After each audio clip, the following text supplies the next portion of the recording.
Depuis plusieurs années maintenant, des minorités musulmanes sont victimes de crimes contre l'humanité dans le Xinjiang, une région en Chine. Ils sont ouïghours, kazakhs, ouzbeks ou encore tadjiks et ces populations se voient être persécutées, internées et même torturées dans des camps de concentration. Appelons un chat. Marie Auchard, bonjour, vous êtes membre d'Amnesty International. En juin dernier, l'organisation publiait un rapport de plus de 160 pages sur la situation justement de ces personnes-là. Donc on y trouve des dizaines de témoignages inédits de personnes ayant été détenues dans ces camps, des dizaines parmi des centaines évidemment. Qu'est-ce qu'on y apprend sur les conditions de détention de ces personnes-là ? Alors, déjà, nous avons mené une enquête pour dire comment on a les informations. Donc, Amnesty travaille toujours à partir de témoignages d'enquête. Donc, nous avons pu enquêter auprès de 55 anciens détenus et 70 autres témoins, des proches, des membres de la famille, des journalistes ou des informateurs, et également des images satellites qui nous sont parvenues, comme à beaucoup de gens. Donc, ce rapport qui est paru en juin, que nous intitulons « Comme si nous étions ennemis de guerre », qui est disponible sur le site d'Amnesty en version française, en raccourci, mais en version française.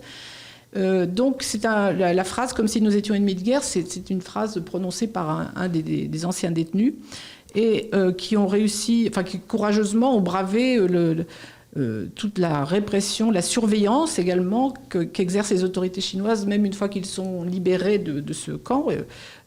L'enfermement continue d'une autre façon, on va en parler. Donc ça nous permet d'avoir des preuves suffisantes pour dire, comme vous le disiez, qu'il s'agit d'un crime contre l'humanité. Nous ne sommes pas les seuls à le dire. D'autres parlent de génocide. Le rapport que nous avons publié en juin a été confirmé, va dans le même sens qu'un rapport d'experts, avocats, etc., journalistes, qui vient d'être publié à Londres, qui va exactement dans le même sens et qui permet d'alerter également, notamment les instances comme l'ONU, etc. Donc les faits qui sont décrits datent des années, se sont déroulés pendant 4 ans, de 2017 à 2021, et nous parlons de crimes contre l'humanité parce que ça vise en fait une communauté bien précise, que sont les musulmans qui vivent dans le Xinjiang, donc les musulmans ouïghours, kazakhs, tadjiks, etc. Il faut préciser que le Xinjiang, c'est un État assez vaste, puisqu'il fait 3 fois la France, peuplé de 25 millions d'habitants, dont la moitié sont des musulmans qui pratiquent, etc. C'est un pays qui a énormément de frontières avec des pays autour qui sont eux-mêmes souvent d'obédience musulmane, on va dire. Et la moitié donc, de ces 25 millions d'habitants sont pratiquants. Donc les Chinois ont décidé, les autorités chinoises ont décidé acculturer tous ces gens, de les empêcher de pratiquer leur religion et de mettre un terme à leur culture pour en faire, comme ils disent, des vrais Chinois. Donc pour cela, ils les enferment. Ils en ont enfermé 1 million. Ils les arrêtent ils les font rentrer dans un camp d'internement de façon totalement arbitraire, sans aucune procédure judiciaire ni motif. On leur dit pas pourquoi ils sont enfermés. Donc de même, ils sont relâchés plusieurs mois après, sans savoir pourquoi. Un jour, comme ça, on estime que ça suffit, mais en même temps, une fois qu'ils réintègrent la société, ils sont complètement surveillés. Nous disons que c'est le peuple au monde qui est le plus surveillé dans le monde, numériquement. Pour justifier ces actes, les autorités chinoises parlent de lutte contre le terrorisme et parlent de ces camps, en appelant ça un centre de transformation par l'éducation. Oui. Alors leur éducation, visiblement, c'est immobiliser les détenus dans des chaises du tigre, donc assis, pieds, poings liés pendant plusieurs heures, voire plusieurs jours. Oui. On les prive de sommeil, de nourriture. Concrètement, que cherche réellement à faire le gouvernement chinois ?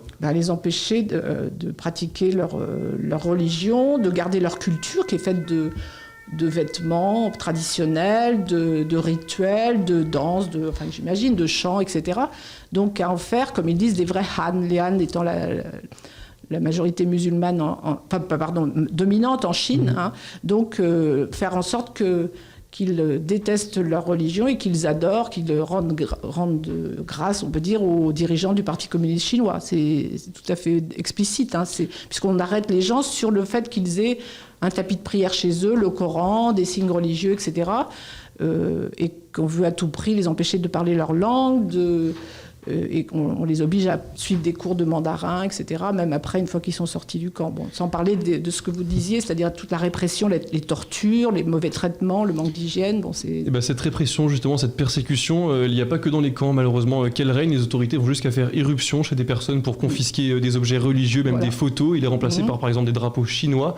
Donc ils vont même dans des lieux de culte pour les démolir. Est-ce que l'identité religieuse et culturelle de ces musulmans du Xinjiang est menacée de disparition ? Bien sûr, parce que Ils savent très bien que s'ils continuent en sortant de ces camps, d'abord la répression est féroce. Enfin, le système, c'est un système carcéral féroce. Ils sont empêchés ou internés avec comme vous dites, une éducation forcée, 8-10 heures par jour à subir des cours d'éducation politique, entre guillemets, ou enfermés, mis en prison s'ils ont eu un geste de révolte, et avec toutes les tortures physiques qu'on imagine.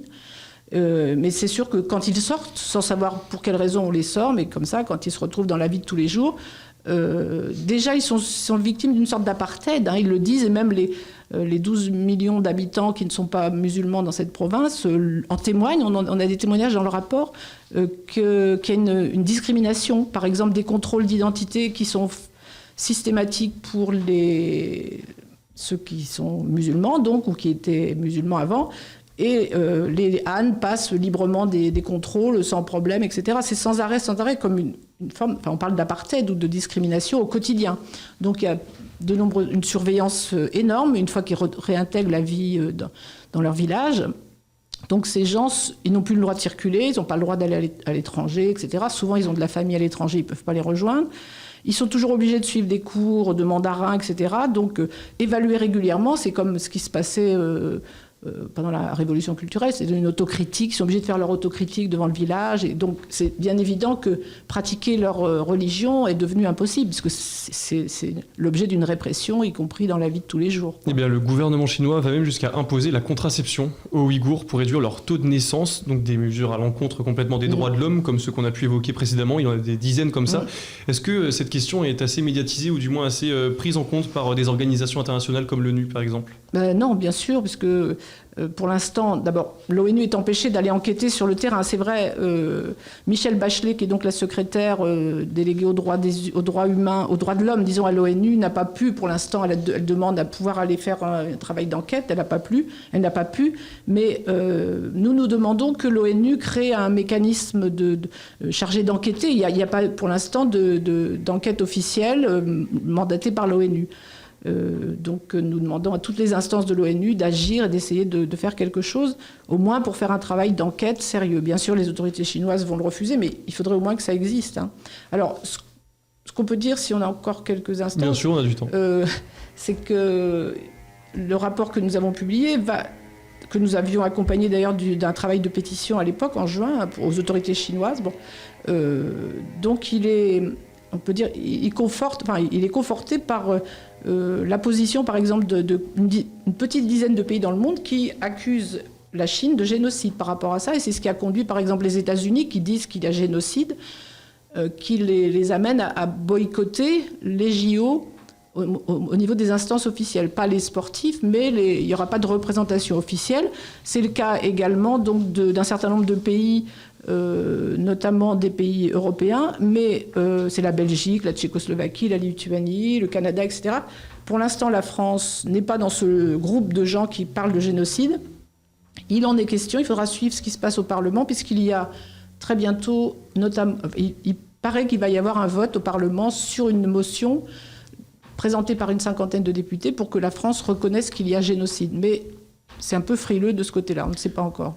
Alors j'ai cru comprendre que Amnesty International, donc vous aviez mis en place une pétition donc pour un jeune Ouïghour qui s'appelle Mamat. Est-ce que vous pouvez un petit peu nous parler de cette pétition en une petite minute ? Donc nous venons de lancer ces jours-ci, elle est sur le site internet donc d'amnesty.fr, un homme ouïghour qui s'appelle Mamat, qui est détenu en Chine parce qu'il est musulman, et il s'agit d'une disparition forcée puisque sa famille et son frère notamment qui nous a alertés, qui s'appelle Abdulaziz, n'a aucune nouvelle de lui. Donc, c'est ce qui s'appelle une disparition forcée. Il a été, semblerait-il, jugé et condamné à 16 ou 17 ans de prison, mais on n'en sait rien de façon certaine. Donc, nous lançons une pétition, là, ces jours-ci, bien sûr, quelques jours avant les Jeux Olympiques de Pékin.